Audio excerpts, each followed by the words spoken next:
سورة الدخان. بسم اللہ الرحمن الرحیم. حامیم والکتاب المبین انا انزلناه فی لیلۃ مبارکہ انا كنا منذرین فیہا یفرق کل امر حکیم امرا من عندنا انا كنا مرسلین رحمة من ربک انه هو السمیع العلیم رب السماوات والارض وما بینہما ان کنتم موقنین. سورة الدخان مکی سورت ہے. بسم اللہ الرحمن الرحیم. حامیم والکتاب المبین انا انزلناہ فی لیلۃ مبارکۃ انا کنا منذرین فیہا یفرق کل امر حکیم امرا من عندنا انا کنا مرسلین. حامیم قسم ہے اس کتاب مبین کی کہ ہم نے اسے ایک بڑی خیر و برکت والی رات میں نازل کیا ہے، کیونکہ ہم لوگوں کو متنبہ کرنے کا ارادہ رکھتے تھے. یہ وہ رات تھی جس میں ہر معاملے کا حکیمانہ فیصلہ ہمارے حکم سے صادر کیا جاتا ہے. ہم ایک رسول بھیجنے والے تھے تیرے رب کی رحمت کے طور پر، یقیناً وہی سب کچھ سننے اور جاننے والا ہے. یہاں اس رات کا ذکر کیا گیا ہے جس میں قرآن مجید نازل کیا گیا، اور وہ رات ہے رمضان کی ایک رات، شعبان کی نہیں. حدیث میں آتا ہے ابراہیم علیہ السلام کے صحیفے رمضان کی پہلی رات نازل ہوئے، تورات 6 رمضان کو، انجیل رمضان کے 13 دن گزرنے کے بعد 14ویں تاریخ کو، زبور 29 رمضان کو، اور قرآن 24 دن گزرنے کے بعد یعنی 25ویں رات کو. تو یہی رات جس میں قرآن نازل ہوا اسی کو لیلۃ مبارکہ کہا جا رہا ہے. اور اس رات میں ہر اہم معاملے کا فیصلہ بھی کیا جاتا ہے. اسے لیلۃ القدر بھی کہا جاتا ہے. بعض لوگوں نے اسے شعبان کی 15ویں تاریخ قرار دیا ہے، جو کہ درست نہیں ہے. اس کی تفصیل معلوم کرنے کے لیے پیمفلٹ چھاپا گیا، کیونکہ جب بھی یہ حکم بتایا جاتا ہے لوگوں کے اندر ایک کھلبلی مچ جاتی ہے. تو پھر وہ اتنی ساری حدیثیں ہیں کہ اس رات قسمتوں کے فیصلے ہوتے ہیں اور پوری رات جا کے عبادت کرنی چاہیے اور نوافل پڑھنے چاہیے. تو ان سب باتوں کی حقیقت کیا ہے؟ تو اس کی حقیقت شعبان المعظم کے کتابچے میں موجود ہے، آپ تفصیلات پڑھ سکتے ہیں. اللہ سبحانہ وتعالیٰ نے اس رات یعنی قرآن مجید کیوں اتارا؟ کیونکہ اللہ تعالیٰ رسول بھیجنے والے تھے اور بندوں کی ہدایت کا سامان کرنے والے تھے. یہ کتاب بندوں کو راہ دکھانے کے لیے آئی ہے. آسمان و زمین کا رب، ہر اس چیز کا رب جو آسمان و زمین کے درمیان ہے. اگر تم لوگ واقعی یقین رکھنے والے ہو، کوئی معبود اس کے سوا نہیں، وہی زندگی عطا کرتا ہے، وہی موت دیتا ہے، تمہارا رب اور تمہارے ان پہلوں کا رب جو پہلے گزر چکے ہیں. مگر فی الواقع ان لوگوں کو یقین نہیں، بلکہ یہ اپنے شک میں پڑے کھیل رہے ہیں. یعنی آخرت جیسی سنجیدہ حقیقت کے بارے میں سوچنے، سمجھنے، جاننے اور اس کے مطابق اپنے عمل کو بدلنے کی بجائے اس کے بارے میں غفلت کا شکار ہیں، اور اسی وجہ سے یہ دنیا انجوائے کر رہے ہیں. فارتقب یوم تأتی السماء بدخان مبین، اچھا انتظار کرو اس دن کا جب آسمان صریح دھواں لیے ہوئے آئے گا اور وہ ان لوگوں پر چھا جائے گا. یہ ہے دردناک سزا. اب کہتے ہیں کہ پروردگار ہم پر سے یہ عذاب ٹال دے، ہم ایمان لاتے ہیں. ان کی غفلت کہاں دور ہوتی ہے؟ ان کا حال تو یہ ہے کہ ان کے پاس رسول مبین آ گیا ہے، یعنی جو حق کو کھول کے بیان کرتا ہے. پھر بھی یہ اس کی طرف ملتفت نہ ہوئے اور کہا یہ تو سکھایا پڑھایا باولا ہے. یعنی پیغمبر کو نعوذ باللہ اس طرح کے خطاب دے رہے ہیں. ہم ذرا عذاب ہٹائے دیتے ہیں، تم لوگ پھر وہی کچھ کرو گے جو پہلے کر رہے تھے. جس روز ہم بڑی ضرب لگائیں گے، اشارہ ہے جنگ بدر کی طرف، وہ دن ہوگا جب ہم تم سے انتقام لیں گے. وَلَقَدْ فَتَنَّا قَبْلَهُمْ قَوْمَ فِرْعَوْنَ وَجَاءَهُمْ رَسُولٌ كَرِيمٌ، ہم ان سے پہلے فرعون کی قوم کو اسی آزمائش میں ڈال چکے ہیں، ان کے پاس ایک نہایت شریف رسول آیا موسیٰ علیہ السلام، اور اس نے کہا اللہ کے بندوں کو میرے حوالے کر دو، بنی اسرائیل کو آزاد کر دو، میں تمہارے لیے ایک امانت دار رسول ہوں، اللہ کے مقابلے میں سرکشی نہ کرو، میں تمہارے سامنے اپنی ماموریت کی صریح سند پیش کرتا ہوں، اور میں اپنے رب اور تمہارے رب کی پناہ لے چکا ہوں اس سے کہ تم مجھ پر حملہ آور ہو۔ اب اگر تم میری بات نہیں مانتے تو مجھ پر ہاتھ ڈالنے سے باز رہو۔ آخر کار اس نے اپنے رب کو پکارا کہ یہ لوگ مجرم ہیں۔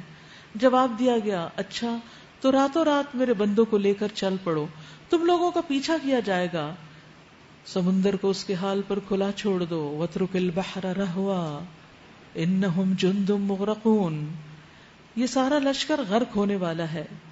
اور پھر وہی ہوا جو بتایا گیا۔ اور اس کے بعد پیچھے کیا رہا؟ کم ترکوا من جنات وعیون، کتنے ہی باغ اور چشمے اور کھیت اور شاندار محل تھے جو وہ چھوڑ گئے، کتنے ہی عیش کے سر و سامان جن میں وہ مزے کر رہے تھے ان کے پیچھے دھرے رہ گئے۔ یہ ہوا ان کا انجام، اور ہم نے دوسروں کو ان چیزوں کا وارث بنا دیا۔ پھر نہ آسمان ان پر رویا اور نہ زمین روئی، نہ آسمان رویا نہ زمین روئی، نہیں کسی کو بھی کوئی ہمدردی نہیں تھی ایسے مجرموں سے، اور ذرا سی مہلت بھی ان کو نہ دی گئی۔ اس طرح بنی اسرائیل کو ہم نے سخت ذلت کے عذاب، فرعون سے نجات دی جو حد سے گزر جانے والوں میں فی الواقع بڑے اونچے درجے کا آدمی تھا، اور ان کی حالت جانتے ہوئے ان کو دنیا کی دوسری قوموں پر ترجیح دی، اور انہیں ایسی نشانیاں دکھائیں جن میں صریح آزمائش تھی۔ ان ہؤلاء لیقولون، یہ لوگ کہتے ہیں یقیناً، ان ہی الا موتتنا الاولی وما نحن بمنشرین، ہماری موت بس پہلی موت کے سوا اور کچھ نہیں، اس کے بعد ہم دوبارہ اٹھائے جانے والے نہیں۔ آج بھی آپ دیکھیں کہ بہت سے لوگ اس عقیدے پر ہیں کہ ہم مرنے کے بعد دوبارہ نہیں اٹھائے جائیں گے، اور مرنا ہی خاتمے کا نام ہے۔ اور اس کے لیے وہ دلیل کیا پیش کرتے ہیں کہ جو اب تک ہمارے باپ دادا فوت ہو چکے ہیں وہ تو اب تک واپس نہیں آئے، تو اب ہم کیسے واپس آئیں گے؟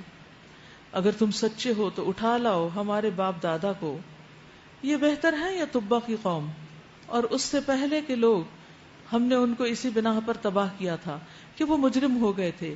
یہ آسمان اور زمین اور ان کے درمیان کی چیزیں ہم نے کچھ کھیل کے طور پر نہیں بنا دی، ان کو ہم نے برحق پیدا کیا ہے، مگر اکثر لوگ جانتے نہیں کہ زمین و آسمان اور پھر انسانوں کی پیدائش کا کوئی مقصد ہے۔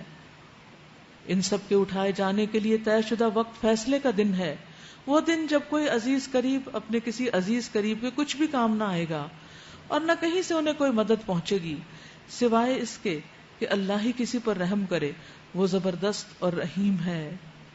ان شجرۃ الزقوم طعام الاثیم کالمہل یغلی فی البطون کغلی الحمیم خذوہ فاعتلوہ الی سواء الجحیم۔ استغفر اللہ۔ زقوم کا درخت انتہائی کڑوا درخت، تھور کا درخت، گناہگار کا کھاجا ہوگا، تیل کی تلچھٹ جیسا، پیٹ میں اس طرح جوش کھائے گا جیسے کھولتا ہوا پانی ابلتا ہو۔ پکڑو اسے اور رگیدتے ہوئے لے جاؤ اس کو جہنم کے بیچوں بیچ، اور انڈیل دو اس کے سر پر کھولتے پانی کا عذاب، چکھو اس کا مزہ، بڑا زبردست عزت دار آدمی ہے تو۔ یہ اس کی سزا ہے جو انا کی خاطر، عزت کی خاطر غلط کام کرتا رہا۔ یہ وہ چیز ہے جس کے آنے میں تم لوگ شک رکھتے تھے۔ یہ جو کھولتے ہوئے پانی کا عذاب ہے یہ کوئی معمولی چیز نہیں ہے۔ کبھی آپ نے ٹیپ کھولی اور ایک دم ابلتا پانی آ گیا، ایسا کوئی وقت یاد کریں، یا ابلتے پانی کی بھاپ ہی پڑ گئی، کتنا تکلیف دہ لمحہ ہوتا ہے۔ یہاں پر جہنمیوں کی ایک ایسی قسم بتائی جا رہی ہے جن کے سر پہ ابلتا ہوا پانی ڈالا جائے گا مزید عذاب کے طور پر، کیونکہ یہ بہت تکبر والا شخص تھا۔ ضحاک کہتے ہیں جو شخص شراب کا عادی رہا ہو، شراب کا عادی، اور اسی حال میں مر گیا، توبہ نہیں کی، جب وہ دنیا سے رخصت ہوگا تو اس کے چہرے پر گرم پانی ڈالا جائے گا، یعنی اس کی جان نکالتے ہوئے بھی، کیونکہ انسان کو نظر نہیں آتا لیکن نافرمانی کی سزا سخت ہے، تو انسان کو ڈرتے ہوئے توبہ کرتے ہوئے زندگی بسر کرنی چاہیے۔ ان المتقین فی مقام امین، بے شک متقی لوگ امن والی جگہ میں ہوں گے، باغوں اور چشموں میں حریر و دیبا کے لباس پہنے آمنے سامنے بیٹھے ہوں گے، یہ ہوگی ان کی شان، اور ہم گوری گوری آہو چشم عورتیں ان سے بیاہ دیں گے، وہاں وہ اطمینان سے ہر طرح کی لذیذ چیزیں طلب کریں گے. وہاں موت کا مزہ وہ کبھی نہ چکھیں گے. بس دنیا میں جو موت آ چکی سو آ چکی، اور اللہ اپنے فضل سے ان کو جہنم کے عذاب سے بچا دے گا. یہی بہت بڑی کامیابی ہے. اے نبی صلی اللہ علیہ وسلم، ہم نے اس کتاب کو تمہاری زبان میں آسان بنا دیا ہے تاکہ یہ لوگ نصیحت حاصل کریں. اب تم بھی انتظار کرو، یہ بھی منتظر ہیں. فرتقب انہم مرتقبون، کہ کامیابی کس کی ہوتی ہے. سورۃ الجاثیہ. بسم اللہ الرحمن الرحیم. حمیم تنزیل الكتاب من اللہ العزیز الحکیم. ان فی السماوات والارض لآیات للمؤمنین وفی خلقکم وما یبث من دابة آیات لقوم یوقنون. واختلاف الليل والنهار وما أنزل الله من السماء من رزق فأحيا به الأرض بعد موتها وتصريف الرياح آيات لقوم يعقلون. تلك آيات الله نتلوها عليك بالحق فبأي حديث بعد الله وآياته يؤمنون. ويل لكل أفاك أثيم يسمع آيات الله تتلى عليه ثم يصر مستكبرا كأن لم يسمعها فبشره بعذاب أليم. سورۃ الجاثیہ مکی سورت ہے. بسم اللہ الرحمن الرحیم. حامیم تنزیل الکتاب من اللہ العزیز الحکیم. حامیم، اس کتاب کا نزول اللہ کی طرف سے ہے جو زبردست اور حکیم ہے. حقیقت یہ ہے کہ آسمانوں اور زمین میں بے شمار نشانیاں ہیں ایمان لانے والوں کے لیے، اور تمہاری اپنی پیدائش میں اور ان حیوانات میں جن کو اللہ زمین میں پھیلا رہا ہے. بڑی نشانیاں ہیں ان لوگوں کے لیے جو یقین لانے والے ہیں. اور شب و روز کے فرق اور اختلاف میں، اور اس رزق میں جسے اللہ آسمان سے نازل فرماتا ہے، پھر اس کے ذریعے سے مردہ زمین کو جلا اٹھاتا ہے، اور ہواؤں کی گردش میں بہت نشانیاں ہیں ان لوگوں کے لیے جو عقل سے کام لیتے ہیں. یہ اللہ کی نشانیاں ہیں جنہیں ہم تمہارے سامنے ٹھیک ٹھیک بیان کر رہے ہیں. اب آخر اللہ اور اس کی آیات کے بعد اور کون سی بات ہے جس پر یہ لوگ ایمان لائیں گے؟ وَيْلٌ لِكُلِّ أَفَّاكٍ أَثِيمٍ يَسْمَعُ آیَاتِ اللَّهِ تُتْلَى عَلَيْهِ ثُمَّ يُصِرُّ مُسْتَكْبِرًا. تباہی ہے ہر اس جھوٹے بد اعمال شخص کے لیے جس کے سامنے اللہ کی آیات پڑھی جاتی ہیں اور وہ ان کو سنتا ہے، پھر پورے استکبار کے ساتھ اپنے کفر پر اس طرح اڑا رہتا ہے کہ گویا اس نے ان کو سنا ہی نہ تھا. ایسے شخص کو دردناک عذاب کا مجدہ سنا دو. ہماری آیات میں سے کوئی بات جب اس کے علم میں آتی ہے تو وہ ان کا مذاق بنا لیتا ہے. ایسے سب لوگوں کے لیے ذلت کا عذاب ہے. ان کے آگے جہنم ہے. جو کچھ بھی انہوں نے دنیا میں کمایا اس میں سے کوئی چیز ان کے کسی کام نہ آئے گی، نہ ان کے وہ سرپرست ہی ان کے لیے کچھ کر سکیں گے جنہیں اللہ کو چھوڑ کر انہوں نے اپنا ولی بنا رکھا ہے. ان کے لیے بڑا عذاب ہے. یہاں اس شخص کی سزا بتائی گئی ہے جو اللہ کے کلام کے مقابلے میں تکبر کرتا ہے. آپ نے دیکھا ہوگا کہ قرآن مجید میں موسیٰ علیہ السلام اور فرعون کا واقعہ سب سے زیادہ آتا ہے. ہر پارے میں وہ واقعہ تک کہ 30ویں پارے میں بھی اس کا ذکر ہے. کیا وجہ ہے؟ فرعون کا تکبر، حق کو قبول نہ کرنا، سرکشی، اللہ سبحانہ و تعالیٰ کے مقابلے میں خود کو خدا سمجھنا، لوگوں کو غلام بنا کے رکھنا، اپنے کنٹرول میں رکھنا، اور کسی خیر اور حق کی بات پہ جھک کے نہ دینا، اور جو مخالفت کرے اس کو سزا دینا شروع کر دینا. یہ ساری متکبرانہ علامات، اتنے بڑے بڑے معجزے دکھائے گئے، اتنی نشانیاں دی گئی موسیٰ علیہ السلام کو، کسی ایک بات کو بھی وہ نہیں مانا. تو ایسے لوگ یعنی فرعونیت رکھنے والے لوگ، جن کے اندر اکڑ ہو، جن کے اندر جھکنے کی کوئی صلاحیت نہ ہو، جو اللہ کی آیات سن کے مذاق اڑا دیں، ان کے لیے دردناک عذاب ہے. وہ فرعون کی روش پہ چل رہے ہیں، اور اللہ سبحانہ وتعالیٰ کو تکبر سب سے زیادہ سخت ناپسند ہے. انسان کو ہمیشہ ہمبل رہنا چاہیے، ہمیشہ سوچنا چاہیے کہ میرا رب کیا چاہتا ہے مجھ سے، کہیں میں اس کی کوئی نافرمانی نہ کروں، کہیں ایسی چیز نہ ہو کہ وہ کچھ چاہتا اور میں اس کے مقابلے میں کچھ اور چاہتی ہوں، اللہ کی مرضی اور میری مرضی فرق ہو جائے. یہ تو مجھ سے برداشت ہی نہیں ہو سکتا. اسی لیے تم کہتے رضیت باللہ ربن، اللہ میں تیرے رب ہونے پہ راضی ہوں، جو تو مجھ سے چاہتا ہے میں وہی چاہتی ہوں، اس کے علاوہ کچھ اور نہیں. ھذا ھدی، یہ قرآن سراسر ہدایت ہے، سراسر ہدایت. اور ان لوگوں کے لیے بلا کا دردناک عذاب ہے جنہوں نے اپنے رب کی آیات کو ماننے سے انکار کیا ہے.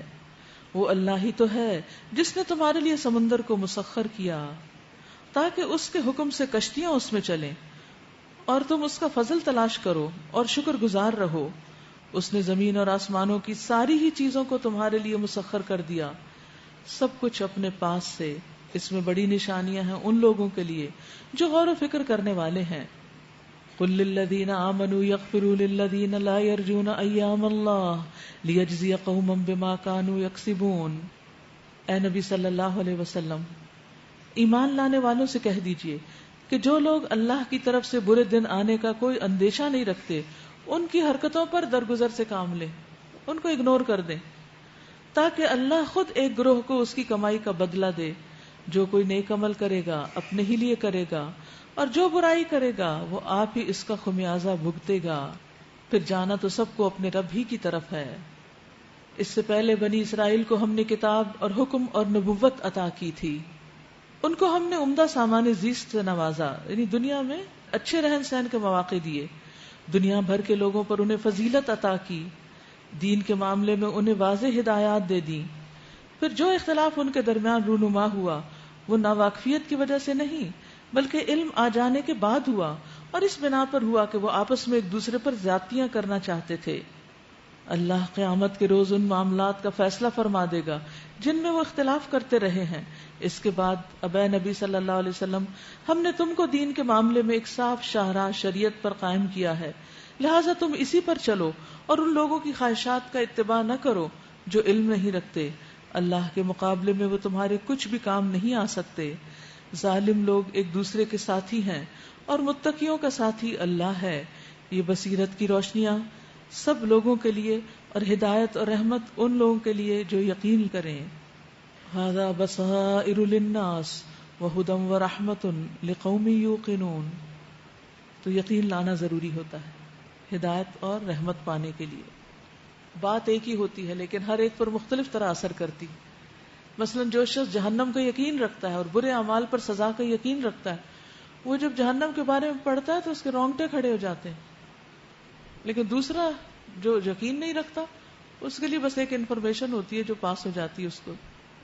ام حسب الذین اشترحوا السیئات ان نجعلہم کالذین آمنوا وعملوا الصالحات سواء محیاہم ومماتہم ساء ما یحکمون.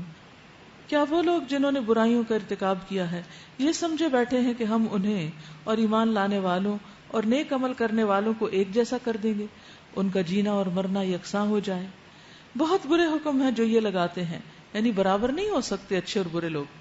اللہ نے تو آسمانوں اور زمین کو برحق پیدا کیا ہے، اور اس لیے کیا ہے کہ ہر متنفس کو اس کی کمائی کا بدلہ دیا جائے.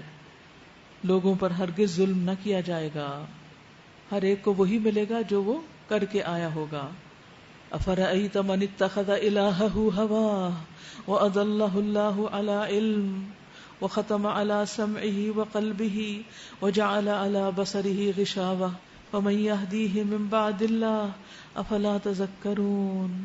بہت ہی ڈرا دینے والی آیت ہے. پھر کیا تم نے کبھی اس شخص کے حال پر بھی غور کیا جس نے اپنی خواہش نفس کو اپنا الہ بنا رکھا ہے، یعنی ہر بات بس اپنے دل کی مانتا ہے، اپنی مرضی کی، اپنی چاہت، اپنی خواہش. اور اللہ نے علم کے باوجود اسے گمراہی میں پھینک دیا. یعنی بعض اوقات ہم یہ سمجھتے ہیں نا ہمارے پاس تو بہت علم ہے اور ہم گمراہ نہیں ہو سکتے، بھٹک نہیں سکتے، یا فلاں شخص وہ تو اتنا قرآن جانتا ہے، اتنی اس کے پاس شریعہ کی ڈگری ہے، فلاں ڈگری ہے، فلاں یونیورسٹی سے پڑھا ہوا ہے، وہ مکہ یونیورسٹی سے، مدینہ یونیورسٹی سے پڑھا ہوا ہے، وہ تو نہیں بھٹک سکتا، وہ تو غلط ہو ہی نہیں سکتا، وہ تو اتنا بڑا بزرگ ہے، شیخ ہے، نیک ہے، اتنا بڑا پروفیسر ہے، اتنا بڑا عالم ہے، وہ کیسے غلط ہو سکتا ہے؟ ہو سکتا ہے کب؟ جب وہ اپنی خواہش نفس کی پیروی شروع کر دے. انسان کے نفس کی خواہش ایسا اسٹرانگ قسم کا اسٹیمولنٹ ہوتا ہے کہ جس کے آگے ہر چیز ڈھہ جاتی. اس کو کنٹرول کرنا سب سے مشکل کام ہے، کیونکہ وہ انسان کے دل کو خوش کرتی. خواہش نفس انسان کو خوش کرتی ہے، تو خوشی میں انسان پھر اللہ کی نافرمانیاں کر جاتا ہے. یا پھر انسان صرف نفس کا بندہ جب بن کے رہ جاتا ہے تو وہ بھول جاتا ہے دین کو، ایمان کو، آخرت کو، ہر چیز کو. تو اسی لیے اللہ تعالیٰ فرماتے ہیں پھر ہم اس کے دل کو بھی سیل کر دیتے ہیں، آنکھوں پہ پردہ ڈال دیتے ہیں، کانوں پہ مہر لگا دیتے ہیں. اللہ کے بعد کون ہے جو اسے ہدایت، یعنی اس کو نہ کسی کی لاجک سمجھ آتی ہے، نہ کوئی نصیحت سمجھ آتی ہے، نہ پیار، نہ محبت، نہ ڈانٹ، کچھ بھی نہیں. افلا تذکرون، کیا تم سبق نہیں سیکھتے اس سے؟ تو کیا سبق ہے اس میں؟ ہمیں اپنی خواہش نفس پر نہیں چلنا، یہ دیکھنا ہے حق کیا ہے، اللہ تعالیٰ کس کو پسند کرتا ہے، درست رویہ اور درست طریقہ کیا ہے. یہ لوگ کہتے ہیں کہ زندگی بس ہماری یہی دنیا کی زندگی ہے، یہی ہمارا مرنا اور جینا ہے، اور گردش ایام کے سوا کوئی چیز نہیں جو ہمیں ہلاک کرتی ہو. در حقیقت اس معاملے میں ان کے پاس کوئی علم نہیں، یہ محض گمان کی بنا پر یہ باتیں کرتے ہیں، اور جب ہماری واضح آیات انہیں سنائی جاتی ہیں تو ان کے پاس اس کے سوا کوئی حجت نہیں ہوتی کہ اٹھا لاؤ ہمارے باپ دادا کو اگر تم سچے ہو. اے نبی صلی اللہ علیہ وسلم ان سے کہیے اللہ ہی تمہیں زندگی بخشتا ہے، پھر وہی تمہیں موت دیتا ہے، پھر وہی تم کو قیامت کے دن جمع کرے گا جس کے آنے میں کوئی شک نہیں، لیکن اکثر لوگ جانتے نہیں. وَلِلَّهِ مُلْكُ السَّمَاوَاتِ وَالْأَرْضِ، اللہ ہی کے لیے ہے جو کچھ آسمانوں میں ہے اور جو زمین میں، سب کی بادشاہت اللہ ہی کی ہے. وَيَوْمَ تَقُومُ السَّاعَةُ يَوْمَئِذٍ يَخْسَرُ الْمُبْطِلُونَ، اور جس روز قیامت کی گھڑی آ کھڑی ہوگی اس دن باطل پرست خسارے میں پڑ جائیں گے. وَتَرَى كُلَّ أُمَّةٍ جَاثِيَةً، اس وقت تم ہر گروہ کو گھٹنوں کے بل گرا ہوا دیکھو گے. یعنی آج تکبر کرتے ہو، کل سارا تکبر ختم ہو جائے گا اور تم اللہ کے حضور گھٹنوں کے بل گر جاؤ گے. ہر گروہ کو پکارا جائے گا کہ آئے اور اپنا نامہ اعمال دیکھے. ان سے کہا جائے گا آج تم لوگوں کو ان اعمال کا بدلہ دیا جائے گا جو تم کرتے رہے تھے. یہ ہمارا تیار کیا ہوا اعمال نامہ ہے جو تمہارے اوپر ٹھیک ٹھیک شہادت دے رہا ہے. جو کچھ بھی تم کرتے تھے اسے ہم لکھواتے جا رہے تھے. اللہ کے حکم سے لکھا جا رہا ہے سب کچھ. پھر جو لوگ ایمان لائے تھے اور نیک عمل کرتے رہے انہیں ان کا رب اپنی رحمت میں داخل کرے گا، اور یہی صریح کامیابی ہے.